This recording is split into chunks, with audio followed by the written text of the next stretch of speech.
Good evening and welcome to a very special episode of RamLife. I'm your host Bria Andress, and tonight my co-host Janae Hancock could not be here, so we have the lovely Lauren Willson filling in for her tonight. That's right, Rams. Tonight I'm your host, Lauren Willson. We're so excited to be here with you tonight, which is obviously why we're wearing all black attire on this very special holiday. We are grieving for all those without a special someone. What holiday would you be referring to, Lauren? Could it be the most important day of the year, Valentine's Day? Ah, yes, and by Valentine's you must also mean Galentine's Day, or Singles Awareness Day, or maybe even the Day of Love. Now, I don't mean to brag, but I actually have two special someones, and their names are Ben and Jerry. Yeah, Lauren, sure you do. You might have already guessed it, but tonight we're talking about Valentine's Day. Regardless of how you choose to acknowledge this very special day, we've got some Valentine's Day themed movie reviews, celebrity news, CSU arts and culture updates, and more. So without further ado, let's get started. There are some really good movies out right now, but the question of the hour is, which one of those movies should you go see for Valentine's Day? Fortunately for you, I went out to this very fancy Cinemark XD and watched two movies I think would be perfect for Valentine's Day. Check it out. Hey CSU, I am outside the Cinemark off of College here for your pleasure as I view your movies to see with your boo this Valentine's Day. I'm going to go see two of them just so I can give you a little review on what is worth watching with them and what you should probably stay away from this Valentine's Day. The two movies I will be viewing are 50 Shades Freed, because apparently that's a popular one to go see, and the other was The Shape of Water. Both were supposed to be romance. So I'm gonna go check it out. In case you're wondering why I'm outside, it's because I told them I'd be plagiarizing their movies and they didn't want that, so they kicked me out. So I'm gonna go check out this movie right now and I'll be back to give you some reviews. So in the meantime, Imani, hold my mic. I'll see you in 4 hours. Stay out here for 4 hours. It's like 20 degrees.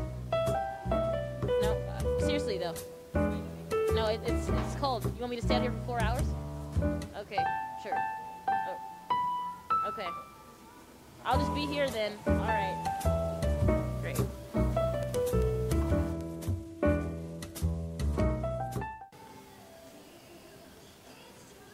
Yay, you're back. Are you crying?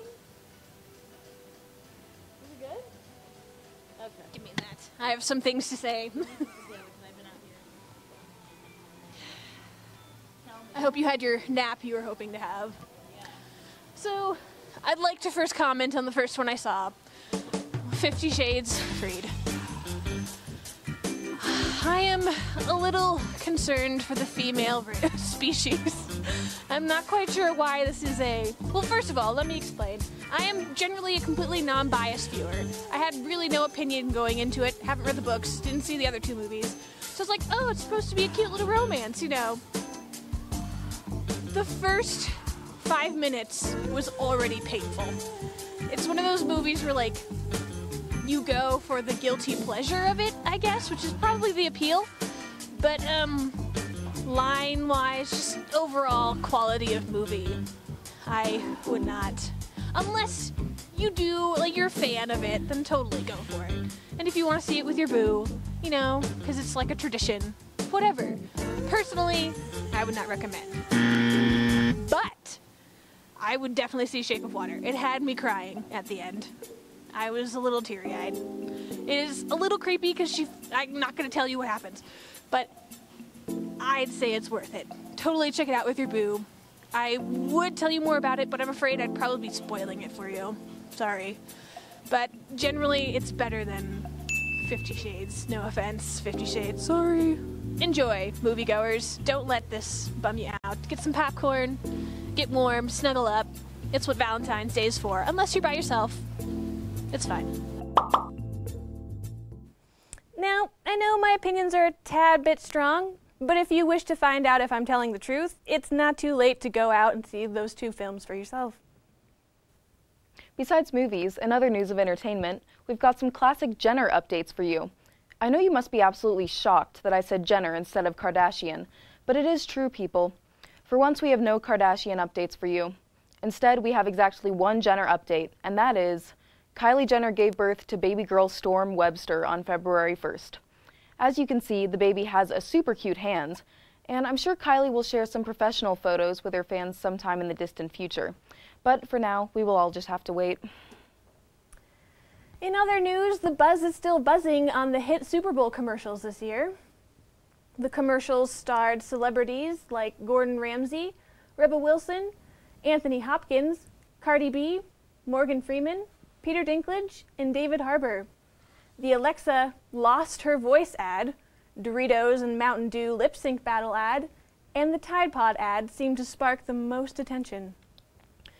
Is this one of those segments where you keep talking about celebrity news until we come up with a clever transition to cut to break? Nope, it's a Tide ad. See what I did there? Yes, I do. Good one. Except it really is time for a break. But when we come back, we have some more updates for you.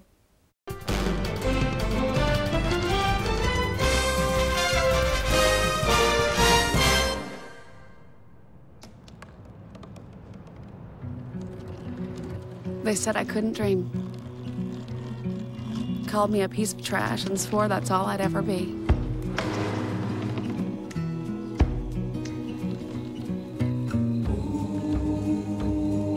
Said a bottle couldn't see the ocean.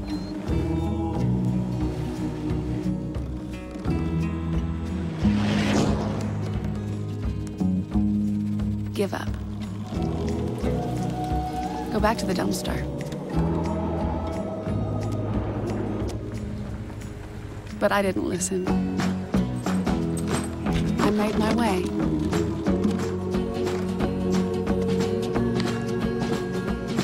And now, I am what I've always wanted to be.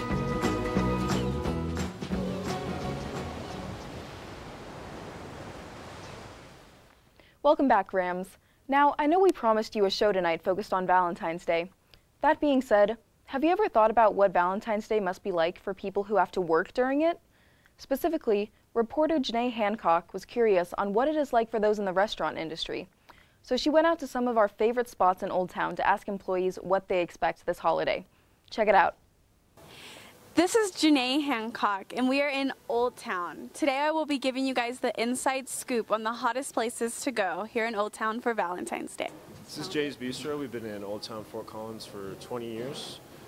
There was a location across Oak Street Plaza that it started at, and then after about 5 years moved to this location, and we've been here 15 years. What are you guys popular for serving? Being a bistro, we do kind of a little bit of everything, a little bit of French influence, a little bit of American influence. Got a lot of mixed grilled items. We do seafood as well, and we keep it simple with some salads at times as well too. Is that good? So, what is the most picked food here on Valentine's Day? Well, we come up with a special menu every year, and this year I'm predicting it'll probably be the petite filet with lobster tail. There's also crab stuffed shrimp and a good old Colorado lamb shank as well. So. Why should this be the place where people come for Valentine's Day? I hate being known as a special events place, but it is something that we've been known for a long time, and we do it really well. We try to make every experience special and almost a little bit magical for people. We like to put on a good show. We have been open for 4 years as of April 1st. So what do you think will be the most picked food here on Valentine's Day?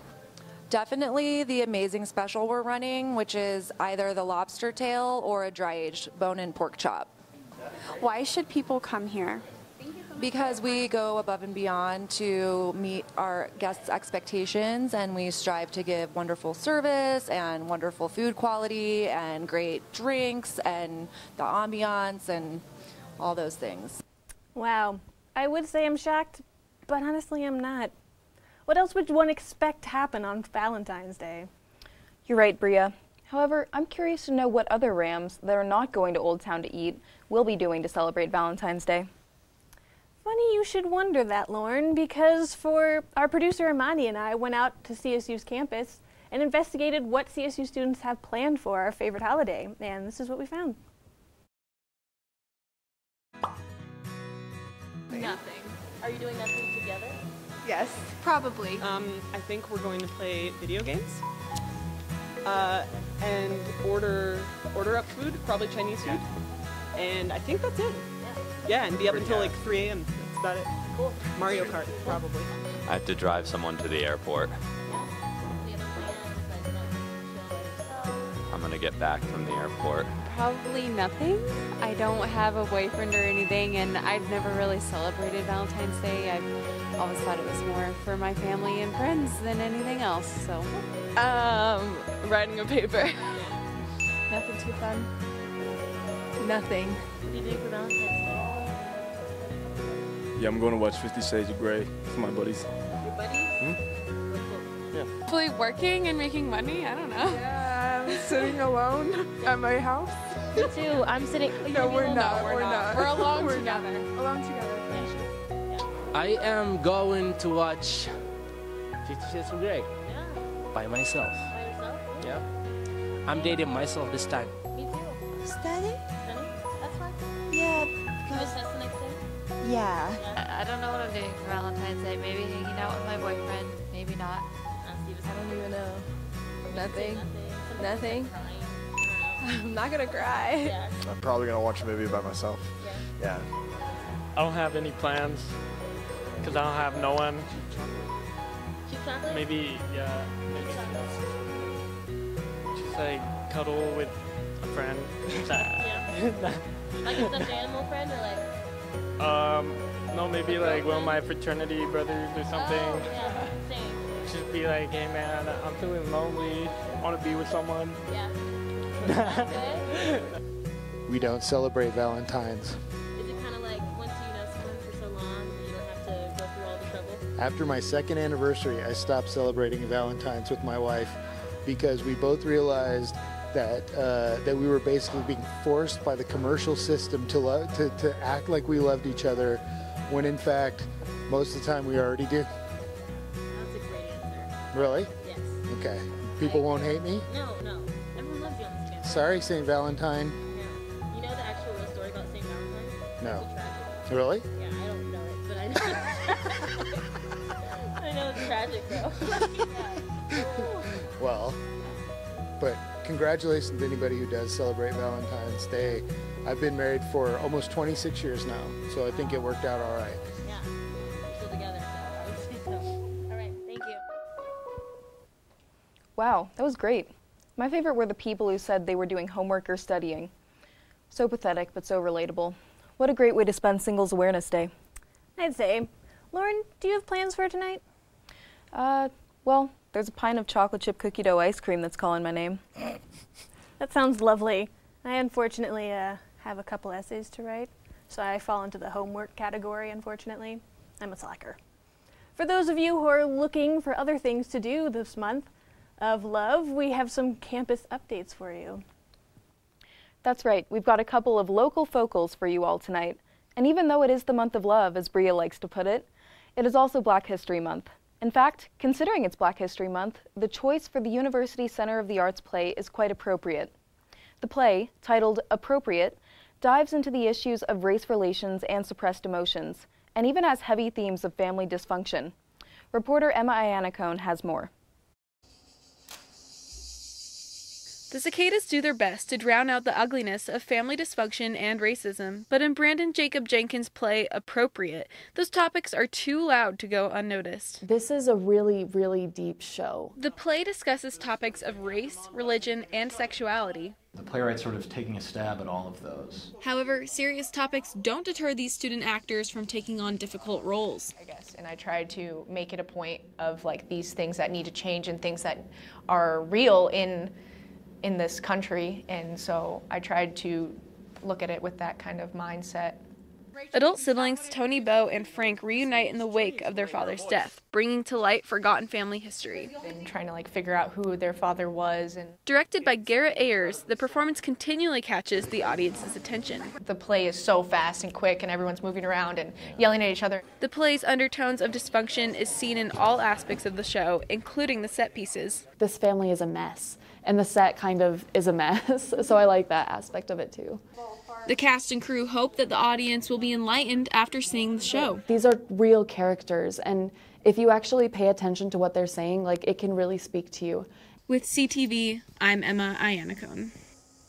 The play opens this Friday, February 16th at the UCA, where tickets are free for CSU students. Some other events happening at Colorado State University in honor of Black History Month is the BSA, or Black Students Alliance comedy show, hosted by Nate Jackson. This event will also take place this Friday at 6 p.m. in the LSC Theater. In addition, on Saturday, February 17th at 6 p.m. in the Laurie Student Center Theater, BSA's annual hip-hop explosion step show, called Stepping Through the Decades, will have different fraternity and sororities battling it out on the dance floor. You will not want to miss out on these events going on this month. Again, all of the events mentioned will be located on at CSU's campus, so really, you have no excuse to not check them out. You know, Bria, I can't stop thinking about dance battles now, or in this case, step battles. In the spirit of good old competition, let's have a little battle of our own. Sounds good. But first, let's take a break, and when we come back, you will find out just how Lauren and I plan to battle it out.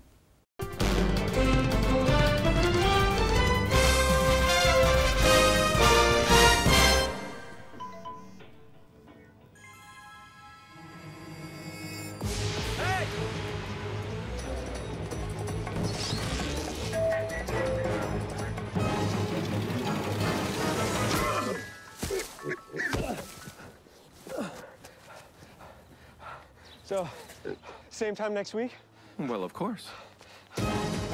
Put away a few bucks, feel like $1 million. For free tips to help you save, go to Feed the Listen, I realized that I'm not perfect, but it all really started to change because you judge me for having a problem. No one is going to know that I need help. I need help. I know that no one is going to judge me for having a problem. I realized that I'm not perfect, but it all really started to change because you listen. Hey y'all, welcome back. So, apparently Lauren and I are going to be competing to find out who is more Valentine's-y at heart. Whoever creates the best Valentine in 30 seconds wins. We have some materials here that we can use. Are we allowed to use pickup lines? I encourage it, but I don't know any by heart. I guess you will have to be creative then. I tell you what, after we finish, we can show and read our Valentines to the audience and let them decide. Are you ready? Yes, let's do it. Here we go. So I'm a bit of a nerd and I know a couple of pickup lines. Really? Yes. So we're gonna make this really awkward.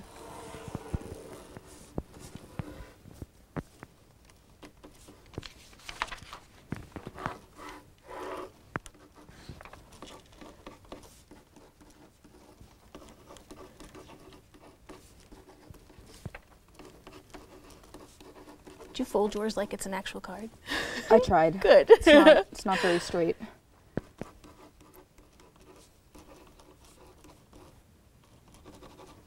Oh God, this is so bad. I'm a little embarrassed to say that this is what I would actually say to someone, but I would.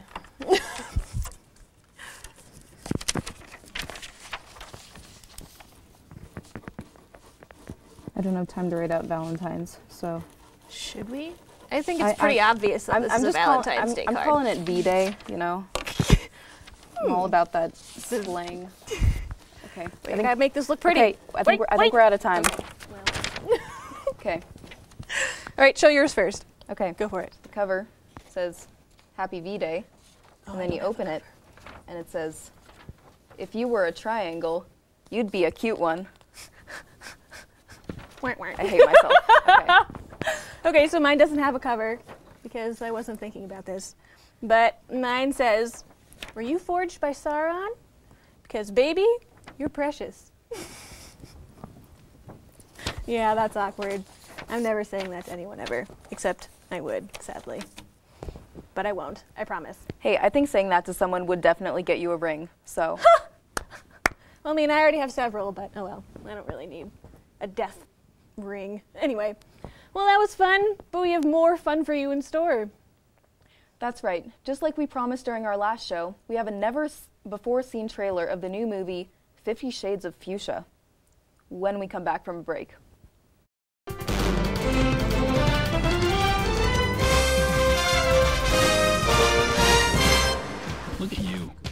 top of your game. You're unstoppable. Nothing can throw you off track.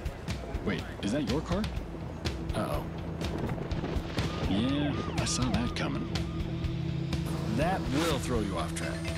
You're looking at around 10 grand in fines, legal fees, and increased insurance rates. Let's try this again. Smart move. Because buzz driving is drunk driving. They told me a bottle couldn't dream.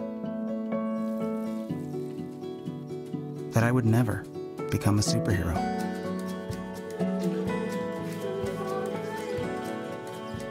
But I learned how to fly. Just to come back in a new disguise. And be the hero that I've always wanted to be.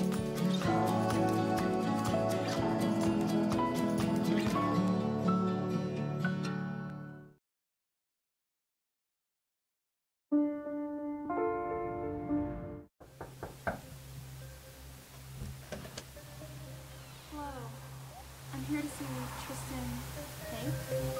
You must be Anastasia. Please come in, Miss Beale. To what do you owe your success? I have a natural instinct for what makes a person tick. Take off your socks. Where do they go? You'll find out. How far can this go? Tristan? Yes, Anastasia. This is kind of awkward. A little. Tristan? Why don't you ever let me touch you? I have a troubled past. You should go. You were terrible at Twister anyways. Tristan? Anastasia. Wow, that looks like it's going to be a really good movie. Yeah, that Tristan guy was quite the looker. That's funny. I was going to say the exact same thing. All right, folks, that concludes this month's episode of RamLife. We hope you enjoyed all we had to say tonight about Valentine's Day and love and all that sappy jazz. We'll be back next month in March to entertain you. Trust me, you won't want to miss out on next month's episode. Again, thanks for tuning in, Rams. I'm your host, Lauren Willson. And I'm your host, Bria Andress. Good night.